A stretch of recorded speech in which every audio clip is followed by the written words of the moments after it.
الحمدللہ رب العالمین والصلاة والسلام علی رسولہ الکریم اما بعد اعوذ باللہ من الشیطان الرجیم بسم اللہ الرحمن الرحیم الم یجدک یتیما فآویٰ ووجدک ضالا فہدیٰ ووجدک عائلا فأغنیٰ وقال عز وجل یریدون لیطفئوا نور اللہ بافواہہم واللہ متم نورہ ولو کرہ الکافرون هو الذی ارسل رسولہ بالہدی ودین الحق لیظہرہ علی الدین کلہ ولو کرہ المشرکون۔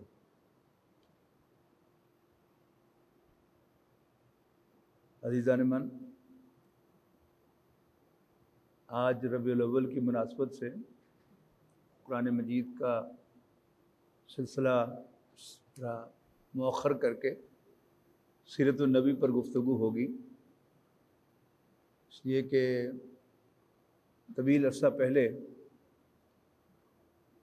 اگرچہ اس مسجد میں اس پریمیسز میں سیرت النبی بڑی تفصیل کے ساتھ زیر بحث آئی اور سفر کے دوران معلوم ہوا کہ بہت سے لوگوں نے اس سیریز سے فائدہ اٹھایا ہے۔ نبی اکرم صلی اللہ علیہ وسلم کی سیرت صرف کوئی کہانی نہیں ہے، ایک پورا سلسلہ ہے اور ایک پورا مشن ہے جو نبی اکرم صلی اللہ علیہ وسلم نے بڑے مختصر عرصے میں کمپلیش کیا، لیکن اس کی رہنمائی نبی اکرم صلی اللہ علیہ وسلم کو اللہ تعالیٰ کی طرف سے دی گئی کہ آپ نے یہ مشن کیسے اکمپلش کرنا ہے۔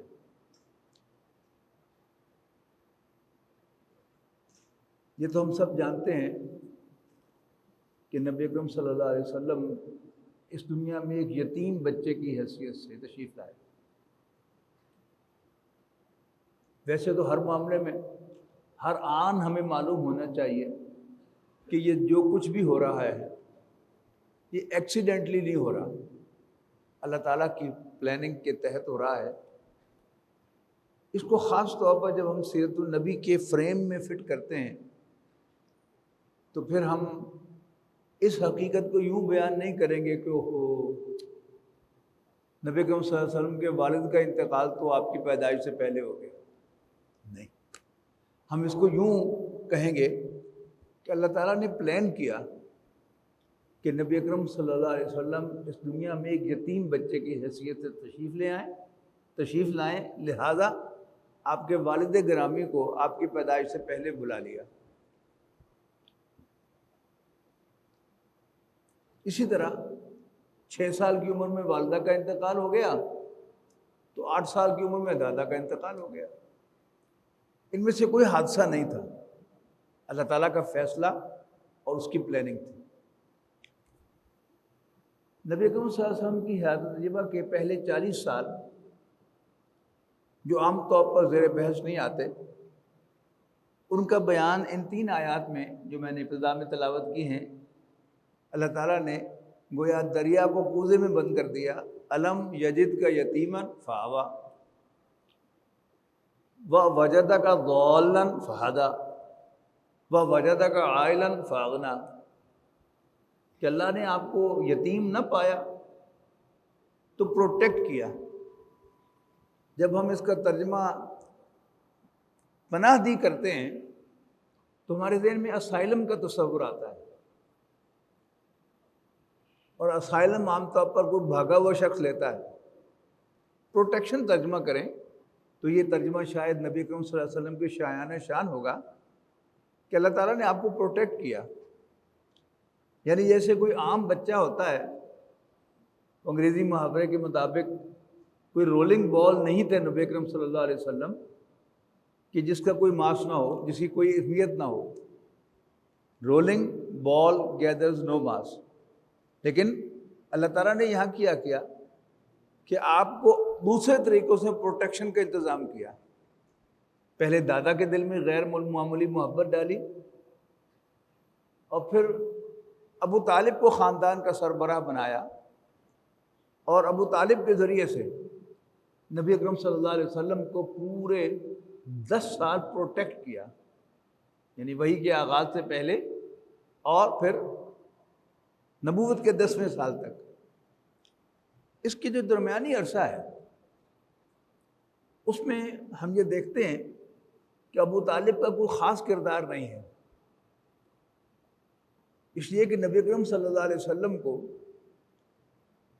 اپنی معاش کا خود بندوبست کرنا پڑا ہے۔ آپ نے خود فرمایا کہ میں بڑے معمولی معاوضے پر فلاں گھرانے کے جانور چراتا رہا ہوں۔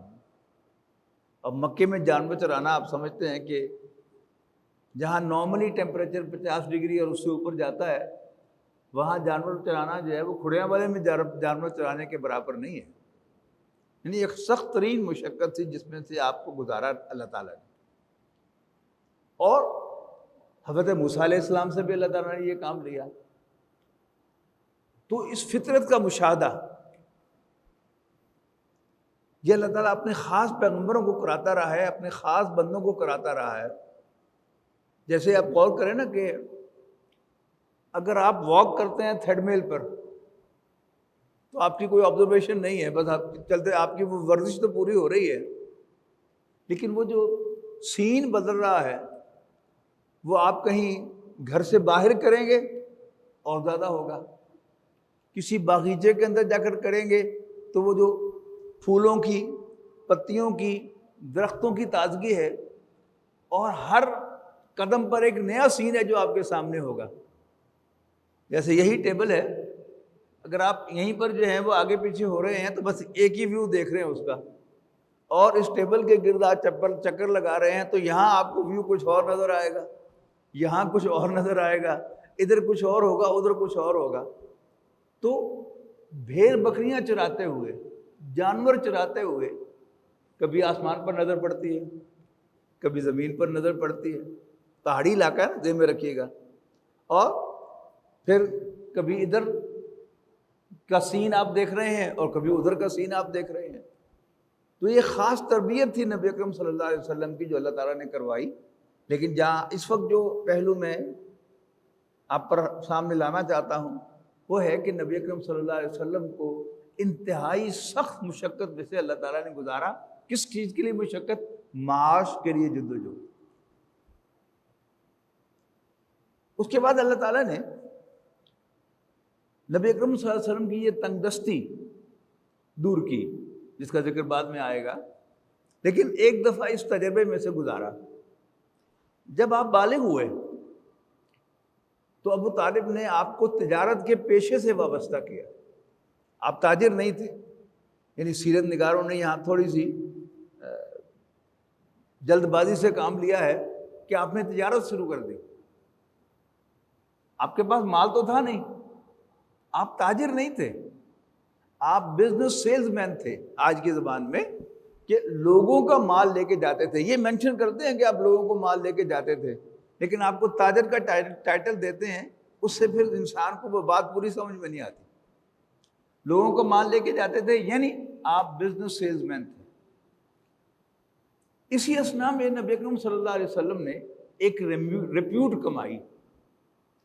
بہت جلد مکے کے اندر مشہور ہو گیا کہ ہاشمیوں کا یہ نوجوان صلی اللہ علیہ وسلم عجیب سیلز مین ہے، اپنے مال کا نقص بتا کر بیچتا ہے، اور مال بیچنے کے لیے بھی جھوٹ نہیں بولتا، اور آپ کو لقب مل گیا صادق، سچا اور امین، کریڈیبل۔ مکہ مکرمہ میں ایک خاتون تھی، 2 دفعہ کی بیوہ، لیکن مکے کی سب سے مالدار خاتون تھی خدیجہ بنت خویلد رضی اللہ تعالیٰ عنہ۔ وہ بھی ایک خاتون ہونے کے ناطے لوگوں کو اپنا مال دے کر بھیجتی تھی۔ تو انہوں نے ینگ محمد کو صلی اللہ علیہ وسلم گھر بلایا اور کہا کہ تم میرا مال لے کے جاؤ، میں تمہیں باقی لوگوں سے دگنی کمیشن دوں گی۔ نفع کہا جاتا ہے، میں اس کے لیے ایگزیکٹ ٹرم استعمال کر رہا ہوں جو آپ کی سمجھ میں آئے، کہ میں آپ کو دگنی کمیشن دوں گی۔ اور ساتھ اس نے اپنا بھتیجا اور اپنا ایک غلام بھیجا، ود دی انسٹرکشن کہ اس کو آبزرو کرو اور مجھے رپورٹ دو. تم نے اس کے کام میں دخل نہیں دینا، جو کہے وہ کرنا ہے. جب آپ سفر سے واپس آئے تو آپ نے پائی پائی کا حساب دیا. یعنی وہ جو سنا ہوا تھا کہ بڑا دیانتدار ہے، خدیجہ نے کنفرم کر لیا کہ واقعی دیانتدار ہے. یعنی آپ کے ملازم کچھ نہ کچھ ہیرا پھیری کرتے ہیں تو آپ کو اندازہ ہوتا ہے کہ ایسا چلتا ہی ہے. لیکن جب کوئی آپ کا ملازم ڈیڈ آنیسٹ ہو تو آپ کو بہت جلد پتہ چل جاتا ہے کہ یہ ہیرا پھیری نہیں کرتا. کنفرم ہو گیا. نبی اکرم صلی اللہ علیہ وسلم کا حساب کر کے انہیں فارغ کرنے کے بعد اپنے غلام میسرہ کو بلایا. اس سے کہا کہ بھائی تم نے اس شخص میں کیا دیکھا ہے؟ حضرت خدیجہ نے میسرہ نے اپنی مالکن کو بتایا، میڈم یہ تو سنا ہی تھا اس کے بارے میں کہ یہ بڑا سچا اور دیانتدار ہے، لیکن یہ تو اس سے بہت آگے ہے. اخلاق میں، کردار میں، معاملہ فہمی میں، ڈیسیژن میکنگ میں. بزنس کیا ہوتا ہے؟ Decision making. کون سا کاروبار کرنا ہے، کہاں سے مال خریدنا ہے، کب خریدنا ہے، کہاں بیچنا ہے اور کب بیچنا ہے. تو بزنس میں معاملہ فہمی یہ بڑی اہم چیز ہے. تو اس نے کہا کہ جی سچا اور دیانتدار تو پہلے سنا تھا، لیکن با کردار اور ڈیسیژن میکنگ میں اس کا جواب نہیں ہے. تو حضرت خدیجہ نے اپنے اس غلام کو آزاد کر دیا. اس کے بعد پھر اپنی سہیلیوں سے مشورہ کیا. یہ بڑا دلچسپ واقعہ ہے کہ اپنی سہیلیوں سے مشورہ کیا کہ میں تو محمد سے شادی کرنا چاہتی ہوں. سہیلیوں نے کہا کہ کرو، ہمیں کیوں پوچھ رہی ہو؟ تو حضرت خدیجہ نے کہا کہ میں اس لیے پوچھ رہی ہوں کہ میں پیغام کیسے بھیجوں، اس لیے کہ وہ لائٹ موڈ میں کہہ رہا ہوں کہ واٹس ایپ تو تھا نہیں کہ میسج کر دیتی کہ آئی لو یو. حالانکہ وہ لو ان کے دل میں نبی اکرم صلی اللہ علیہ وسلم کے لیے بے پناہ محبت پیدا ہو چکی تھی. تو حضور سے حضرت خدیجہ کی ایک سہیلی تھی نفیسہ، اس نے کہا کہ جی یہ پیغام تمہارا میں پہنچا دوں گی. ایک دفعہ نبی اکرم صلی اللہ علیہ وسلم طواف کر کے نکل رہے تھے، یوں سمجھے کہ یہ حجر اسود والا کونا ہے تو یہاں سے نکلتا ہے نا انسان، تو سامنے سے آئی نفیسہ. اس نے کہا محمد تم نے شادی نہیں کرنی صلی اللہ علیہ وسلم؟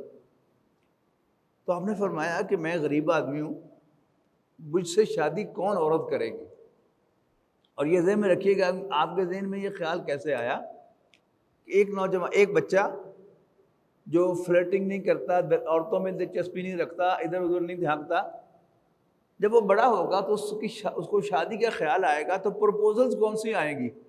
اس کی کزنز جو بچپن میں اس کے ساتھ کھیلی ہوئی. تو نبی اکرم صلی اللہ علیہ وسلم کا خیال گیا ام ہانی کی طرف، جو حضرت علی کی بڑی بہن تھی، ابو طالب کی بیٹی. لیکن ابو طالب نے نبی اکرم صلی اللہ علیہ وسلم کو رشتہ نہیں دیا. اب حضور صلی اللہ علیہ وسلم کے ذہن میں ہے کہ چونکہ میں غریب آدمی ہوں لہذا چچا نے مجھے رشتہ نہیں دیا، لہذا اس بنیاد پر یہ جملہ کہا نفیسہ سے. نفیسہ نے کہا اگر کوئی عورت تیار ہو تو آپ نے فرمایا کہ پہلے اس کا نام بتاؤ پھر میں اپنی کنسنٹ دوں گا. تو اس نے کہا خدیجہ بنت خویلد تم سے شادی کرنے کو تیار ہے. آپ نے فرمایا اچھا اگر خدیجہ تیار ہے تو پھر میں بھی تیار ہوں. کیوں؟ جیسے محمد بن عبداللہ کو صلی اللہ علیہ وسلم صادق اور امین کا خطاب ملا تھا مکے میں، آپ صادق اور امین کے نام سے پہچانے جاتے تھے. خدیجہ بھی مکہ مکرمہ میں الطاہرہ کے نام سے پہچانی جاتی تھی، یعنی پاک باز عورت، پاک باز خاتون. تو میچ ہو رہا تھا نا، صادق اور امین اور الطاہرہ. تو آپ نے فرمایا کہ اگر وہ تیار ہے تو میں بھی تیار ہوں. اب نبی اکرم صلی اللہ علیہ وسلم نے جا کر اپنے چچا ابو طالب سے تذکرہ کیا کہ مجھے خدیجہ کی طرف سے پیغام آیا ہے شادی کا. ابو طالب نے اپنے دو بھائیوں عباس اور ابو لہب کو بلایا مشورے کے لیے. جب وہ دونوں آئے تو ابو طالب نے کہا کہ محمد کو خدیجہ کی طرف سے شادی کا پیغام آیا ہے۔ اب ابو لہب کے بارے میں یہ بات ذہن میں رکھیے گا کہ اس کی جو کنیت ابو لہب ہے وہ ہے ہی اس لیے کہ وہ بہت ہینڈسم تھا اور اس کے گال سرخ تھے ایسے جیسے انگارے ہوں، تو لہب انگارے کو کہتے ہیں، لہذا اس کو ابو لہب کہا گیا بچپن سے۔ لیکن جب عبداللہ پیدا ہوئے حضور صلی اللہ علیہ وسلم کے والد گرامی، تو عبد المطلب کو ان سے بہت زیادہ محبت ہوئی، وہ بھی ہینڈسم تھے۔ ابو لہب جیلس ہو گیا عبداللہ سے کہ اس نے میری جگہ لے لی ہے، لہذا جب نبی اکرم صلی اللہ علیہ وسلم پیدا ہوئے تو اس نے صرف یہ شو کرنے کے لیے کہ مجھے بڑی خوشی ہوئی ہے، اس لونڈی نے جس نے آ کر خبر دی تھی کہ آپ کے یہاں بھتیجا پیدا ہوا ہے اس کو آزاد کر دیا۔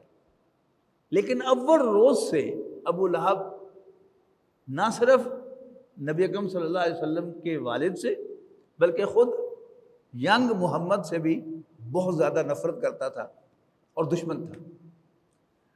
ابو لہب نے حضور صلی اللہ علیہ وسلم سے خطاب کرتے ہوئے کہا، اس سے مخاطب ہوتے ہوئے، اوے روانہ دہی کدھر ہے؟ یعنی ہوتا ہے نا کہ آپ کسی گھر پیغام لے کے جاتے ہیں اور ہمارا پرانا جو نظام ہے اس کے اعتبار سے نہ ہو جائے تو یہ بہت بڑی بے عزتی شمار ہوتی تھی، کہ ایسے تو نہیں کہ تو تم سے مذاق بنایا کسی نے۔ حضرت عباس معلوم ہوتا ہے کہ اول روز سے نبی اکرم صلی اللہ علیہ وسلم سے پیار کرتے تھے، لہذا حضرت عباس نے کنفرنٹ کیا اس کو، کیوں؟ ہمارے بیٹے میں کیا کسر ہے؟ ہینڈسم نہیں، جوان نہیں، صادق نہیں، امین نہیں، اس کا منہ بند کرا دیا۔ اس کے بعد پھر یہ تینوں بھائی ابو طالب، عباس رضی اللہ تعالیٰ عنہ اور ابو لہب، یہ گئے ہیں حضرت خدیجہ کے گھر، اور ادھر سے پھر حضرت خدیجہ کے ولی کی حیثیت سے ان کے چچا سامنے آئے ہیں اور ان سے انہوں نے سوال ڈالا ہے فارملی۔ تو ابو طالب نے کہا اچھا ٹھیک ہے، ہاں ہو گئی آپ کی طرف سے، اب مہر کیا لوگے؟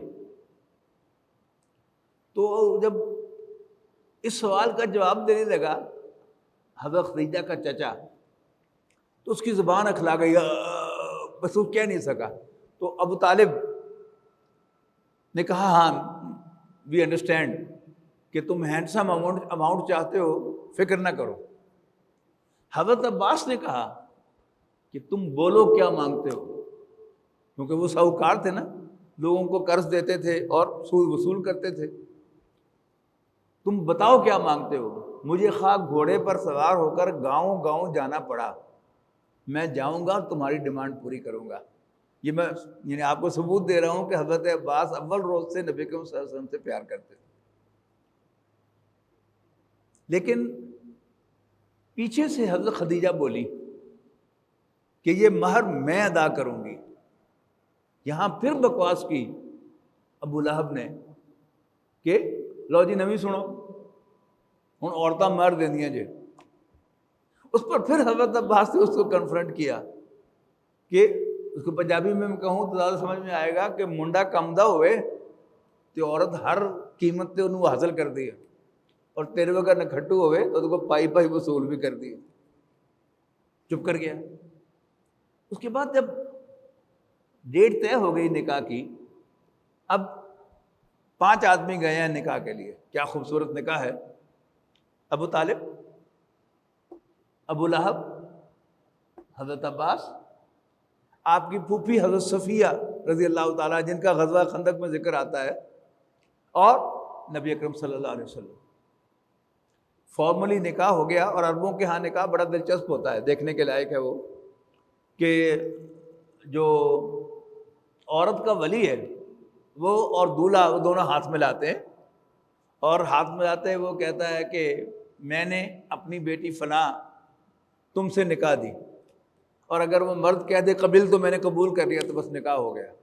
ہمارے ہاں تو نکاح خواں کہتا ہے نا یہ بات، تو وہاں یعنی یہ انداز ہے ان کا۔ نکاح ہو گیا۔ اب نبی اکرم صلی اللہ علیہ وسلم بڑی سادگی کے ساتھ انوسنٹلی اٹھ کر اپنے چچاؤں اور پھوپھی کے ساتھ چل پڑے۔ تو حضرت خدیجہ نے نبی اکرم صلی اللہ علیہ وسلم کو خطاب کر کے کہا، اپنے گھر کی طرف اشارہ کر کے، الا بیتک، اپنے گھر چلیے، فبیتی بیتک، میرا گھر ہی آپ کا گھر ہے، وانی جاریتک، اور میں آپ کی لونڈی ہوں۔ واہ واہ واہ، مکے کی سب سے مالدار خاتون، اور وہ کہہ رہی ہے کہ میں آپ کی لونڈی ہوں۔ اور آپ جو غار حرا کے واقعات پڑھتے ہیں کہ وہ 1000 فٹ اونچی وہ جگہ ہے جہاں حضرت خدیجہ نبی اکرم صلی اللہ علیہ وسلم کو ستو، کھجورے اور زمزم پہنچایا کرتی تھی، تو واقعی لونڈی کا کردار ادا کیا انہوں نے نبی اکرم صلی اللہ علیہ وسلم کی محبت میں۔ نکاح ہو گیا۔ اب نبی اکرم صلی اللہ علیہ وسلم کے لیے انہوں نے اپنا سب کچھ کھول دیا، آپ استعمال کرنے لگے۔ اور ایک دن آپ ذرا کچھ پریشان سے گھر تشریف لائے۔ اہلیہ محترمہ نے پوچھا کہ کیا بات ہے، آپ کچھ پریشان سے دکھائی دے رہے ہیں؟ آپ نے فرمایا کہ میں باہر گھوم رہا تھا، میں نے قافلہ دیکھا، بڑا قسمہ پرسی کا عالم تھا، بچے بھوک سے بلک رہے تھے، پہننے کو کپڑے بھی مناسب نہیں تھے۔ میں سوچ رہا تھا کہ آج میرے پاس بھی کچھ سرمایہ ہوتا تو میں ان کی مدد کرتا۔ حضرت خدیجہ کو سٹرائک ہوا، میرا شوہر تو دیانتدار آدمی ہے، وہ میری اجازت سے میرا مال برت رہا ہے لیکن اس کو اپنا نہیں سمجھتا۔ تو انہوں نے مکے کے سرداروں کو گھر بلایا اور ان سے کہا کہ تم سب گواہ رہو کہ میں نے اپنا سارا مال اپنے شوہر محمد بن عبداللہ کو ہبہ کر دیا۔ یہ ہے وَوَجَدَكَ عَائِلًا فَأَغْنَىٰ، اللہ نے آپ کو تنگ دست پایا تو غنی کر دیا۔ اب جب آپ کی عمر 40 سال کے قریب ہوئی، یعنی سیرت النبی کو اگر آپ صرف واقعاتی طور پر پڑھیں گے تو اس کا آپ کو مزہ نہیں آئے گا۔ جہاں جہاں آپ کے ذہن میں سوال پیدا ہو کہ ایسا کیوں ہوا، ایسا کیوں ہوا، اب وہاں کیوں گئے تو پھر زیادہ مزہ آئے گا۔ اب میں آپ کے سامنے یہ سیناریو رکھ رہا ہوں کہ کوئی شخص جس کے بوڑھا ہو جائے، نہ اس کی بیوی اس کا کہنا مانتی ہو، نہ بچے اس کو لفٹ کراتے ہوں، وہ آ کے مسجد میں بیٹھ جائے اور والنٹیرلی اذانیں بھی دے اور مسجد کی صفائی بھی کرے تو سمجھ میں آتا ہے۔ لیکن جس گھر میں، اور ذہن میں رکھیے گا کہ اگر مکے کی سب سے مالدار خاتون ہیں تو اس وقت کے سٹینڈرڈ کے اعتبار سے it must be a very lavish house, ہر فیسلٹی موجود ہو، اور پھر جس گھر میں خدیجہ جیسی بیوی ہو رضی اللہ تعالی عنہ، تو کوئی انسان گھر سے اٹھ کر کسی غار میں جا کر تخلیہ اختیار نہیں کرتا until and unless he is in real trouble۔ اب حضور صلی اللہ علیہ وسلم کو ٹربل کیا تھی؟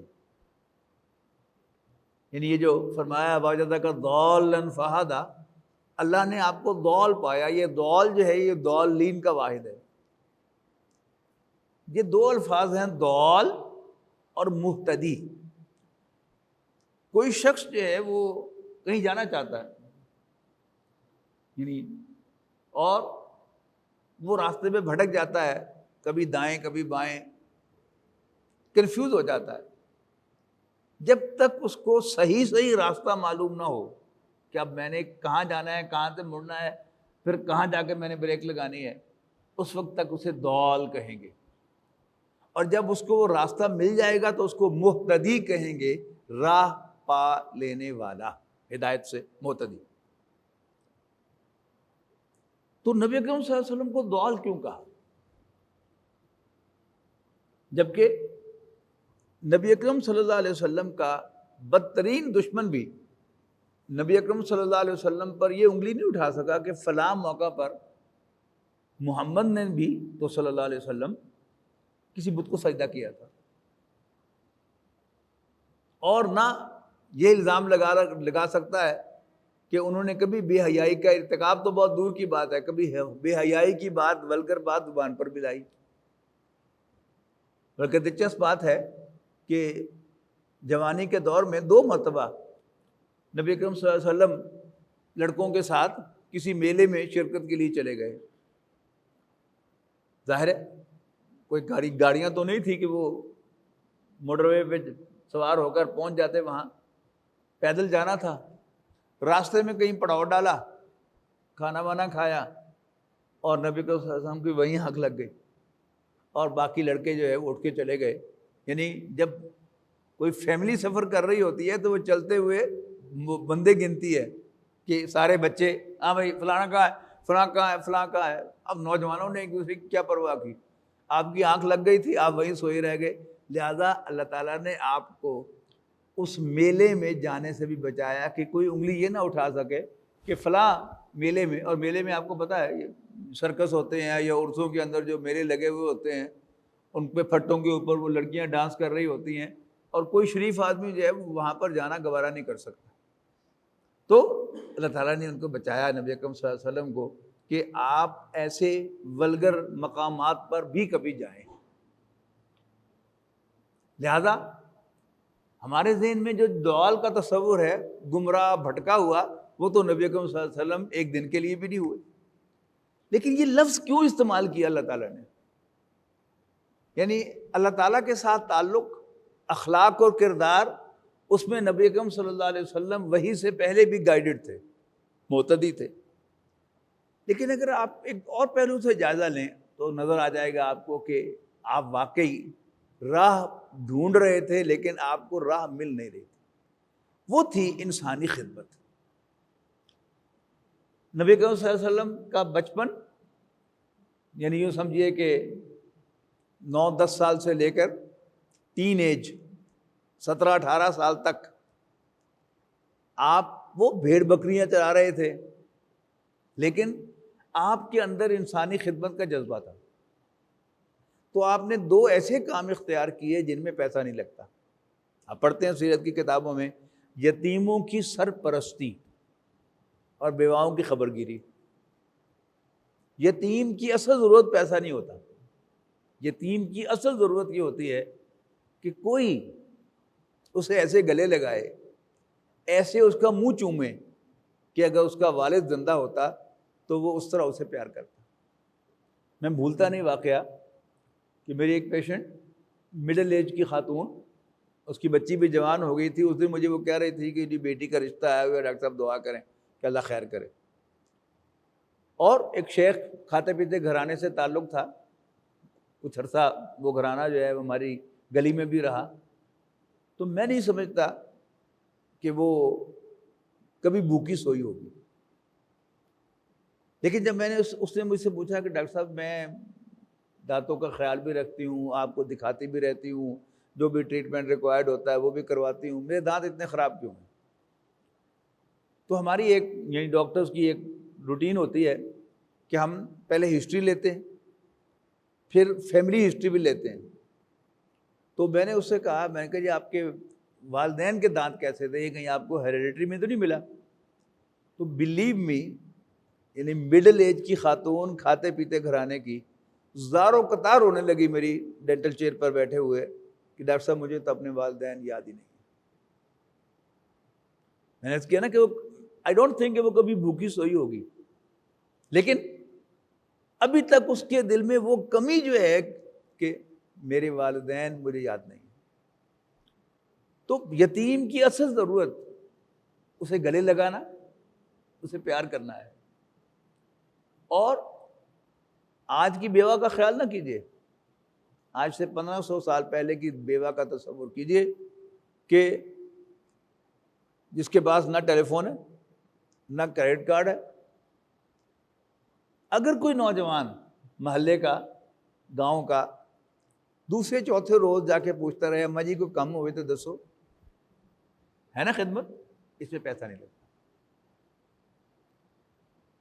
اس کے بعد وہ اگلی سٹیج آئی ہے کہ جب حضرت خدیجہ سے شادی ہو گئی اور آپ نے محسوس کیا کہ اگر میرے پاس بھی کچھ سرمایہ ہوتا تو میں قافلے والوں کی مدد کرتا، تو حضرت خدیجہ نے وہ مال دے دیا۔ اس کا مطلب ہے کہ now all her property was at his disposal۔ لیکن ایسا محسوس ہوتا ہے کہ نبی اکرم صلی اللہ علیہ وسلم کو اطمینان نہیں ہوا۔ یہاں آپ نے حلف الفضول جوائن کیے۔ یہ مکے کی ایک والنٹیئر آرگنائزیشن تھی، جس کا موٹو کیا تھا؟ بھوکوں کو کھانا کھلائیں گے، جب کوئی مدد کو پکارے گا تو اس کی مدد کو پہنچیں گے، اور ظالم کا ہاتھ روکیں گے۔ اچھا، اب ایسی آرگنائزیشن ہمارے ملک میں بھی ہیں، بہت سی آرگنائزیشن کے ہم بھی ممبر ہیں۔ یہ بڑی سیلف ڈیسیونگ قسم کی آرگنائزیشن ہوتی ہیں۔ آپ ان کے ہیڈ کوارٹرز میں، آفس میں جائیں گے تو آپ کو ڈسپلے ملے گا، پہلے چارٹ لگے ہوتے تھے، اب ڈیجیٹل ڈسپلے ہے کہ ہماری آرگنائزیشن 2010 میں بنی تھی، پہلے سال ہم نے 200 بھوکوں کو کھانا کھلایا، اگلے سال ہم نے 500 کو کھلایا، پھر 1000 کو کھلایا، اب ہم ہر سال ہزاروں کو کھانا کھلاتے ہیں۔ آج ہمارے ملک میں 2 ایسی آرگنائزیشنز ہیں جو ہر سال نہیں، روزانہ لاکھوں افراد کو کھانا کھلاتی ہیں، سیلانی اور دیدی۔ لیکن کیا غربت، بھوک ختم ہو گئی؟ نہیں۔ اب ایک عام آدمی میرے جیسا لو آئی کیو کا حامل، وہ تو بڑا امپریس ہوگا کہ میرا بھی حصہ ڈال دیں، بڑا نیک کام کر رہے ہیں آپ۔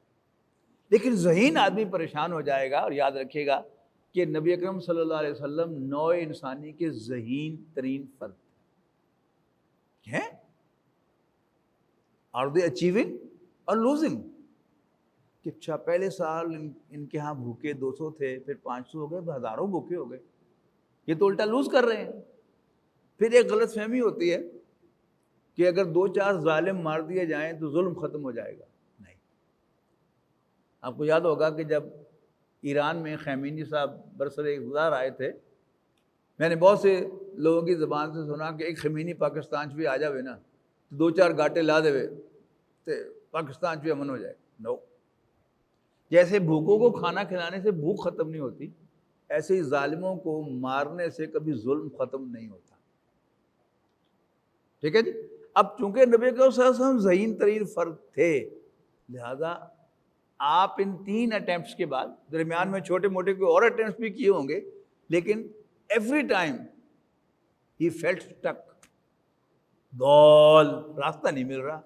میں ظلم بھی ختم کرنا چاہتا ہوں، بھوک بھی ختم کرنا چاہتا ہوں، غربت بھی ختم کرنا چاہتا ہوں، لیکن مجھے کوئی راستہ نہیں مل رہا۔ تو کیا کیا؟ فہدا، تو اللہ نے راستہ دکھا دیا۔ وہ راستہ کیا دکھایا؟ سب سے پہلی بات کیا کہی؟ اقرا بسم ربک الذی خلق، پڑھ اپنے اس رب کے نام سے جس نے پیدا کیا۔ یہ جو پیدا کیا ہے، قرآن مجید گواہ ہے کہ مکے کے کافر توحید کے ساتھ اللہ تعالیٰ کو خالق کائنات مانتے، توحید کے ساتھ۔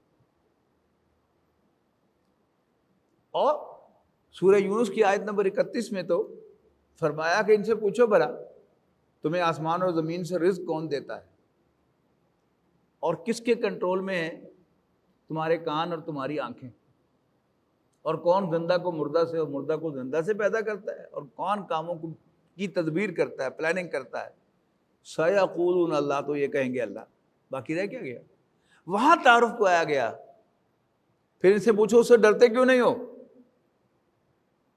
پھر فرمایا فذالکم اللہ ربکم الحق، تو پھر سن لو وہی اللہ تمہارا حقیقی رب ہے، مالک ہے۔ رب کا لفظ عربی زبان میں اللہ تعالیٰ کے لیے نہیں بنا تھا، یہ آقاؤں کے لیے بنا تھا۔ یعنی اگر آپ نے یہ کہنا ہو کہ امیہ بن خلف حضرت بلال کا آقا تھا تو آپ کے پاس اور کوئی لفظ نہیں سوائے رب کے، کانا امیہ رب بلال۔ قرآن مجید نے ایک انقلابی بات کہہ دی کہ یہ جو تمہارے سردار ہیں جو رب بنے بیٹھے ہیں، یہ رب نہیں ہے، مخدوم ہیں، تم ان کی خدمت کر سکتے ہو، لیکن تمہارا رب اللہ ہے۔ گویا سرداروں کے نیچے سے کرسی کھینچ لی کہ یہ کرسی تمہاری نہیں، اللہ نے فرمایا یہ کرسی میری ہے۔ اور دوسرا، یعنی سورۃ الگ کی 6، 7 اور 8 آیت کیا ہے؟ کلا ان الانسان لیطغی، نہیں، انسان سرکش ہو ہی جاتا ہے، الرآہ استغنی، اس لیے کہ اپنے آپ کو بے پرواہ دیکھتا ہے، مجھے کوئی پوچھنے والا نہیں، میں نے جھوٹ بولا تو میری زبان پر چھالا نہیں پڑا، اور میں نے کسی کا مال ہڑپ کر لیا تو میرے پیٹ میں درد نہیں ہوا۔ جبکہ جو فزیکل لاز ہیں ان کو توڑنے پہ فوراً سزا ملتی ہے. آپ گرم گرم کافی یا دودھ کا گھونٹ بھر لیں تو تالو بھی جل جاتا ہے، ہونٹ بھی جل جاتے ہیں، لیکن جھوٹ بولنے پر چھالا نہیں پڑتا. آپ گھسا ہوا کھانا کھا بیٹھیں غلطی سے تو آپ کو پے کرنا پڑتا ہے کہ آدھی رات آپ 1122 کال کرتے ہیں اور الائڈ ہسپتال جاتے ہیں. نتیجہ کیا نکلتا ہے کہ وہ کہتے ہیں نا، اردو کا محاورہ ہے کہ دودھ کا جلا چھاچھ یعنی لسی کو بھی پھونک پھونک کے پیتا ہے. تو یہ چیز انسان کو جری کر دیتی ہے، اس لیے کہ کوئی پوچھنے والا نہیں ہے اس کے، وہ سمجھتا ہے. اس پر فرمایا اِنَّ إِلَىٰ رَبِّكَ الرُّجْعَىٰ، اے انسان تجھے اپنے رب کے حضور لوٹنا ہے. یہ دوسرا انقلابی پیغام تھا. اور تیسرا حضور صلی اللہ علیہ وسلم کی اپوائنٹمنٹ تھی کہ تم میرے نمائندے کی حیثیت سے، میرے رسول کی حیثیت سے اس بات کا اعلان کرو کہ اللہ تمہارا رب ہے اور یہ زندگی کل زندگی نہیں ہے، اور یہ کرتے رہو کرتے رہو کرتے رہو. نبی اکرم صلی اللہ علیہ وسلم نے جب یہ اعلان کیا تو آپ کے اپنے گھر میں سے وہی ابو لہب، یاد رکھیے گا جس کا میں نے آپ کو تعارف کروایا ہے، اس نے کہا تبت لک یا محمد، اور ٹوٹ پہنیا الہذا جماعتنا، کیا تم نے اس کام کے لیے میں جمع کیا تھا؟ اس کا جواب نبی اکرم صلی اللہ علیہ وسلم نے تو نہیں دیا، ظاہرت آیا تھا. اللہ تعالیٰ نے جواب دیا ہے کہ تبت یدا ابی لہب وتب، دونوں ہاتھ ٹوٹے ابو لہب کے، اور ٹوٹ پوے ہو آپ بھی، میرا نبی نہیں. تو خاندان کا سربراہ ابو لہب نہیں تھا، چچا تھا، تایا تھا، لیکن سربراہ نہیں تھا. سربراہ اللہ تعالیٰ نے ابو طالب کو سلیکٹ کیا ہوتا ہے اس کام کے لیے، who proved to be an ideal head of the family.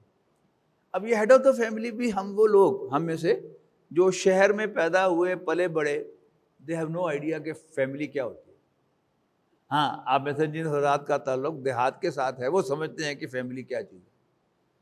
آپ اپنے کسی دوست کے ساتھ اس کے گاؤں جائیں اور کوئی ایکس وائی زی گزر رہا ہو تو آپ پوچھیں کہ یہ کون ہے، اس کا نام بعد میں بتائے گا، پہلے اس کا خاندان بتائے گا. یہ جٹاں چو ہیں، راجپوتاں چو ہیں، رائیاں چو ہیں، پٹھاناں چو ہیں، ٹھیک ہے نا. یہ کیا ہے، اس کا گاؤں میں تعارف ہے.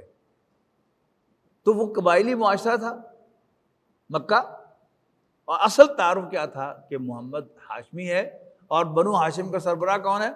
ابو طالب. اب یہ جو خاندانی نظام ہے، اس کا سب سے بڑا تقاضا بھی یہی ہے کہ اپنے بندوں کو پروٹیکٹ کرنا. آپ کسی شہر کے تھانے میں جائیں، آپ کو سنسان ملے گا، صرف جو وہاں کے امپلائیز ہیں ان کی موٹر سائیکلیں، گاڑیاں کھڑی ہوں گی. لیکن آپ کسی دیہات کے کھانے میں، کھوڑے والے میں جائیں، ذرا اور ڈیپ چلے جائیں، تو وہاں آپ کو ایوری ناؤ اینڈ دین 50-100 بندہ جو ہے وہ ملے گا. یہ کون ہے؟ کہ اگر کوئی راجپوتوں کا بندہ پکڑا گیا ہے تو راجپوت پیچھے ہیں، جاٹوں کا پکڑا گیا تو جاٹ پیچھے ہیں، پٹھانوں کا پکڑا گیا تو پٹھان پیچھے ہیں. شہروں میں تو بھائی بھی نہیں آتا آپ کا پیچھے پتہ کرنے کے لیے، باقی تو بہت دور کی بات ہے. یہ ہے، یہاں سے سمجھ میں آئے گی کہ ابو طالب کا کردار کیا تھا. قریش تقاضا کر رہے ہیں کہ یہ ہمارا باغی ہے، ہمارے نظام کو اس نے چیلنج کیا ہے، ہلایا ہے، اس کو ہمارے والے کرو. انہوں نے کہا نو وے، خبردار میرے منہ تو ہاتھ لایا تھا. اور 10 سال تک اللہ تعالیٰ نے پروٹیکٹ کروا کے رکھا نبی اکرم صلی اللہ علیہ وسلم. اس دوران ایک مرحلہ ایسا بھی آیا کہ جس نے اس نے نبی اکرم صلی اللہ علیہ وسلم کے ساتھ کھڑے ہونے کی حد کر دی. قریش نے تنگ، یعنی ان دا مین ٹائم ذہن میں رکھیے گا، آپ کے ساتھیوں پر تشدد ہو رہا ہے جن کا خاندان ان کے ساتھ نہیں تھا. لہذا نبوت کے 5ویں سال صحابہ کرام کو ہجرت کی اجازت مل گئی. حبشہ چلے گئے ہجرت کر کے، لیکن حضور صلی اللہ علیہ وسلم کو پیش نہیں آئی ضرورت. سن 7 نبوی میں محرم کے اندر قریش کی پارلیمنٹ، جسے دارالندوہ کہتے تھے، اس میں یہ فیصلہ کیا گیا کہ بنو ہاشم کا بائیکاٹ کر دیا جائے. پہلے انہوں نے ابو طالب کو وارننگ دی کہ اگر تم محمد کو ہمارے حوالے نہیں کرتے صلی اللہ علیہ وسلم تو ہم تمہارے پورے خاندان کا بائیکاٹ کر دیں گے. کر دو. لہذا محرم سن 7 نبوی سے لے کر محرم سن 10 نبوی تک خاندان بنو ہاشم کا بائیکاٹ کیا گیا اور 2 پہاڑوں کے درمیان ایک تنگ وادی میں آپ کو قید کیا گیا، لیکن ابو طالب ساتھ کھڑا رہا۔ پھر سن 10 نبوی محرم میں پورے 3 سال کے بعد آزادی ملی، اور پھر وہ واقعہ آپ نے سنا ہوا ہے کہ قریش کا وفد آیا کہ بھتیجے پوچھو کیا مانگتا ہے، کسی عورت سے شادی کرنا چاہتا ہے تو ہم کروا دیتے ہیں، مال چاہتا ہے تو مال دے دیتے ہیں، بادشاہ بننا چاہتا ہے بادشاہ بنا لیتے ہیں، اگرچہ یہ ہماری روایت کے خلاف۔ تو وہاں نبی اکرم صلی اللہ علیہ وسلم نے کہا کہ یہ تو بڑی ہلکی پیشکش لے کے آئے ہیں، وہ میرے ایک ہاتھ پر لا کے سورج رکھ دیں اور دوسرے ہاتھ پہ لا کے چاند رکھ دیں، پھر بھی میں گیو اپ کرنے والا نہیں ہوں۔ تو ابو طالب نے ان کو جواب دے دیا، اور پھر اللہ تعالیٰ نے ابو طالب کو اٹھا لیا۔ اب پھر اللہ تعالیٰ کی پلاننگ ہے، ہم یہ نہیں کہیں گے کہ یہ کیا ہو گیا کہ ابو لہب خاندان کا سربراہ بن گیا، اگلا سربراہ ابو لہب بنا، اور ابو لہب نے نبی اکرم صلی اللہ علیہ وسلم کو خاندان بنو ہاشم سے نکال دیا، یعنی وہ جو قریش کا مطالبہ تھا وہ پورا کر دیا۔ اب مکہ مکرمہ چونکہ ایک قبیلے کے شہر تک، یہاں یا کرشی رہ سکتا تھا یا اس کا غلام یا حلیف، لہذا نبی اکرم صلی اللہ علیہ وسلم جو ہی ایک محفل کے اندر اس نے اعلان کیا یور آؤٹ، تو آپ اپنے آزاد کردہ غلام زید بن حارثہ کے ساتھ مکے سے باہر تشریف لے آئے، اور باہر سے آپ نے کسی خفیہ مقام سے پیغام بھیجا 2-3 سرداروں کو کہ مجھے پناہ دے دو، لیکن انہوں نے پناہ نہیں دی، لہذا آپ طائف تشریف لے گئے، ایزیومنگ کہ وہاں 3 بھائی تھے، ان کی جائیدادیں تھیں وہاں پر اور اچھی ریپیوٹ تھی، لیکن یاد رکھیے گا وڈیرا جو ہوتا ہے وہ جتنی مرضی اچھی ریپیوٹ کا مالک ہو وہ اندر سے وڈیرا ہی ہوتا ہے، لہذا انہوں نے جو بکواس کی اس کے تفصیل میں جانے کی ضرورت نہیں ہے، انہوں نے حضور صلی اللہ علیہ وسلم کو گھر سے نکال دیا اپنی حویلی سے، اور طائف کے چھوکروں کو آپ کے پیچھے لگایا کہ اس پر پتھراؤ کرو، اور انہوں نے نبی اکرم صلی اللہ علیہ وسلم کی پنڈلی کی ہڈی، جہاں آپ کو معلوم ہے کہ گھر میں گھومتے ہوئے کوئی فرنیچر کے ساتھ اگر یہ ٹکرا جائے تو جان نکل جاتی ہے انسان کی، اس کو نشانہ بنا کر پتھراؤ کیا، جس سے آپ کی ٹانگیں مبارک جو تھیں وہ خون سے لہولہان ہو گئی، یہاں تک کہ خون رس رس کر آپ کے جوتوں میں جا کر جم گیا۔ آپ خون بہہ جانے کی وجہ سے کمزوری محسوس کرتے ہوئے بیٹھے وہاں پر، 2 لڑکے آئے، انہوں نے آپ کی بغلوں میں ہاتھ دے کر کھڑا کر کے یہاں نہیں بیٹھو چلو، تو حضرت زید بن حارثہ پھر آپ کو اٹھا کر لے کے آئے ہیں ایک باغ میں، وہاں آپ کو ہوش آئی ہے، اور وہاں نبی اکرم صلی اللہ علیہ وسلم نے اللہ تعالیٰ سے ایک شکوہ کیا، وہ پڑھنے کے لائق ہے، یاد کرنے کے لائق ہے، بلکہ فرمایا اللہم الیک اشکو ضعف قوتی وقلت حیلتی وہوانی علی الناس، اے اللہ میں تجھ سے شکوہ کرتا ہوں، I register a complaint in your honor۔ کس بات کی کمپلینٹ؟ ضعف قوتی، اپنی قوت کی کمزوری، وقلت حیلتی، وسائل کی کمی، اور لوگوں کے حوالے کیے جانے کا، اس لیے کہ وہ جو میں نے آغاز میں کہا نا کہ حادثہ نہ سمجھے، سب اللہ کی پلاننگ سے ہو رہا ہے، اور لوگوں کے حوالے کیے جانے کا، یعنی اے اللہ تو نے لوگوں کو مجھ پر اختیار دیا، تو نے مجھے ایسا کیا ہے، اگر تو نہ کرتا تو پھر یہ میرا بال بھی بیکا نہ کر سکتا، لہذا شکوہ اللہ سے کیا۔ الی من تکلنی، مجھے کس کے حوالے کر دیا ہے، ام الی بعید یتجہمنی، کیا ایک ایسے بیگانے کے حوالے کر دیا ہے کہ جو مجھ سے بڑا روڈلی پیش آ رہا ہے، اور ایک ایسے دشمن کے حوالے کر دیا ہے، ام الی عدو ملکت امری، جس کو تو نے مجھ پر اختیار بھی دے دیا ہے۔ پھر چونکہ یہ شکوہ میرا اور آپ کا نہیں تھا، محمد رسول اللہ صلی اللہ علیہ وسلم کا شکوہ تھا، ساتھ ہی فرمایا ان لم یکن علی غضبک فلا ابالی، لیکن اے اللہ اگر تو مجھ سے ناراض نہیں ہے تو پھر مجھے کوئی پرواہ نہیں، میں تو تجھے خوش کرنا چاہتا ہوں۔ اب وہاں سے طائف سے واپس آئے ہیں تو ایک مشرک سردار مطعم بن عدی کو نبی صلی اللہ علیہ وسلم نے پیغام بھیجا، وہی زید بن حارثہ کے ذریعے سے اس نے کہا ٹھیک ہے آ جاؤ میری پناہ میں. آپ نے واپس بھیجا کہ فارملی پناہ دو, تو وہ اپنے 6 بیٹوں کو مسلح کر کے ان کے گھیرے میں نبی کریم صلی اللہ علیہ وسلم کو لے کر مکے میں داخل ہوا. It was a formal announcement کہ اب یہ میری پناہ میں, اور ساتھ خود بھی تھا. اگلے دن جا کر اس نے حرم میں اعلان کیا سب سرداروں کے سامنے, میں نے محمد کو پناہ دے دی ہے. تو ابو جہل نے کہا تم نے اچھا نہیں کیا, لیکن since you have done it we will honor it. یہ ہماری روایت ہے کہ جب ہم میں سے کوئی پناہ دے دیتا ہے تو سارے اس کو آنر کرتے ہیں, تو آنر ہوئی. اب یہ وہ سال ہے 11 نبوی کہ جب نبی کریم صلی اللہ علیہ وسلم کو معراج ہوئی. میں اس معراج کو تعبیر کرتا ہوں کہ جیسے کوئی بچہ باہر سے پٹ کر روتا ہوا آئے اور اس کی ماں یوں کر کے کہہ دے بیٹا چاند میرا چاند, تو بچے کے آنسو یہیں رک جاتے ہیں.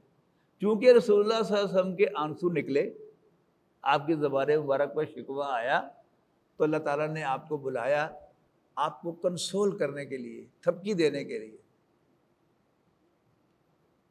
کوئی بات نہیں, گھبراؤ مت, میں تمہارے ساتھ ہوں. لہذا معراج ہوئی 27ویں شب رجب کی, اینڈ آف رجب ہے. اس کے بعد شعبان, رمضان, شوال, ذوالقعدہ اور 5واں مہینہ ذی الحج کا. اسی سال حج کے موسم میں نبی اکرم صلی اللہ علیہ وسلم نے رات کے اندھیرے میں منی میں مدینے سے آئے ہوئے 5-6 افراد سے ملاقات کی, انہیں تعارف کروایا اپنا. تو انہوں نے ایک دوسرے سے کہا ہیں یہ تو وہی معلوم ہوتے ہیں جن کا ذکر یہودی کیا کرتے تھے, آؤ ہم یہودیوں سے پہلے ان پر ایمان لے آئے. وہ ایمان لے آئے. اگلے سال 12 افراد آئے, یعنی ان کی دعوت سے اور ایمان والے ہو گئے اور وہ بھی آئے. اور نبی کریم صلی اللہ علیہ وسلم سے ایک ریکویسٹ کی کہ اللہ کے رسول ہمارے لیے بہت دور ہیں, ہمارے لیے روز روز آپ کی خدمت میں حاضر ہونا ممکن نہیں, تو can you do us a favour کہ ہمیں کوئی قرآن پڑھانے والا دے دے جس کو ہم ساتھ لے جائیں اور وہ ہمیں قرآن وہیں سارا سال پڑھاتے. تو آپ نے حضرت مصعب بن عمیر رضی اللہ تعالیٰ عنہ کا انتخاب کیا. بعد میں حضرت خباب کو بھی بھیجا. یہ وہی ہیں جو حضرت عمر کے ایمان کا ذریعہ بنے تھے, ہے نا, کہ جب حضرت عمر گئے ہیں بہن کی بہنوئی کے گھر, تو یہ اس وقت قرآن پڑھا رہے تھے, سورہ طٰہٰ کی آیات نازل ہوئی تھی, یہ بھی پھر پیچھے چلے گئے. اب انہوں نے جس طرح قرآن پڑھایا ہے, صرف الفاظ نہیں پڑھائے, کسی طرح ان کے خون میں شامل کر دیا. یہ جو ہمارے ہاں مختلف خاندان ہے نا, راجپوت, جاٹ, ڈوگر, پٹھان, یہ لڑاکے خاندان ہے. اس کے مقابلے میں زمین پر کام کرنے والا کسان اور مارکیٹ میں کام کرنے والا شیخ, ان کو اپنے کام سے غرض ہوتی ہے. شیخ کبھی دکان بند کرنا گوارا نہیں کر سکتا. اور کسان کے بارے میں تو پنجابی کا محاورہ ہے کہ واڈیاں دے دنوں وچ مرن دی بھی ویل نہیں ہوتی. یعنی کسان کو پتا نا کہ اچھا آج منگل ہے, آج رات کو پانی لگانا ہے, لہذا اس نے اپنے آپ کو فارغ رکھنا ہے پانی لگانے کے لیے, اور واڈیوں کے دنوں میں ورنہ ساری فصل ضائع ہو جائے گی. تو کسان اور یہ جو کاروباری آدمی ہے یہ لڑاکے نہیں ہوتے. ان کو اپنے کام سے غرض ہوتی ہے کہ نیوے نیوے رہ کے اپنا کام پورا رکھو, فصل ضائع نہ ہو, دکان بند نہ ہو, کاروبار کو نقصان نہ ہو, یہ ایک مقصود ہے. تو عتبہ بن ربیعہ نے غزوہ بدر سے پہلے حضور صلی اللہ علیہ وسلم کو کہا تھا کہ جب 3 انصاری صحابی میدان میں آ گئے, عتبہ اپنے بھائی اور بیٹے کو لے کر آیا اور کہا آؤ جی میدان میں. تو 3 انصاری صحابی آ گئے, انہوں نے کہا تو پہلے تعارف کرواؤ اپنا. انہوں نے تعارف کروایا تو وہ چیخا, محمد صلی اللہ علیہ وسلم ہمیں ان کسانوں سے لڑا کر ہماری بےزتی نہ کرو, ہماری ٹکر کے لوگ نکالو, ہے نا. تو اب وہی کسان جب ان کے اندر قرآن گیا تو شیر ہو گئے. علامہ اقبال کا وہ فارسی کا شعر ہے کہ چوں بجاں در رفت جہاں دیگر شود, جہاں چوں دیگر شد جہاں دیگر شود. کہ یہ قرآن جب کسی شخص کے اندر داخل ہو جاتا ہے تو وہ شخص بدل جاتا ہے, اور جب وہ اندر سے بدلتا ہے تو اس کے لیے پورا جہان بدل جاتا ہے. ویو پوائنٹ کہتے ہیں نا ہم, پوائنٹ آف ویو, مطلب کیا ہے, یعنی اس میز کو دیکھنے کے لیے اگر آپ ادھر سے دیکھیں تو اس کی شیپ اور ہے، سامنے دیکھیں تو اس کی شیپ اور ہے، ادھر سے دیکھیں تو اس کی شیپ اور ہے. دنیا یہی ہے. لیکن جب قرآن اندر گیا تو اب یہ دنیا دل لگانے کی جگہ نہیں رہی، اب آگے جانے کی جگہ ہے، اگلی فکر کرنے کی جگہ ہے. تو اگلے سال 72 افراد مرد اور 3 عورتیں آئیں اور حضور صلی اللہ علیہ وسلم کے لیے ایک بڑی زبردست پیشکش لے کے آئے. اللہ کے رسول آپ کے خاندان والوں نے آپ کو ڈسون کر دیا ہے، آئیے آپ ہمارے پاس تشریف لے آئیں، ہم اسی طرح آپ کی حفاظت کریں گے جیسے اپنے خاندان میں پیدا ہونے والے بچوں کی حفاظت کرتے. آپ نے پیشکش قبول کی ذوالحج میں، اور ربیع الاول میں آپ نے ہجرت فرمائی. ربیع الاول کا مہینہ چل رہا ہے، آپ کی پیدائش بھی اسی میں، آپ کا وصال بھی اسی میں، اور ہجرت بھی آپ نے مدینہ منورہ اسی مہینے میں فرمائی. یعنی اللہ تعالیٰ نے آپ کو ایک نئی زندگی عطا فرمائی مدینہ منورہ ہجرت کی شکل میں، اور اس کے 7.5 سال کے بعد مکہ فتح ہو گیا. تو آج اس پر اکتفا کرتے ہیں. انشاءاللہ اگلے ویک میں ہم جو باقی مکی زندگی ہے اس کو ڈسکس کریں گے، اور پھر اس سے اگلے ویک میں انشاءاللہ ہم مدنی زندگی کو ڈسکس کریں گے. تو آج اسی پر اکتفا ہے. آخر دعوانا ان الحمدللہ رب العالمین. بہت شکریہ.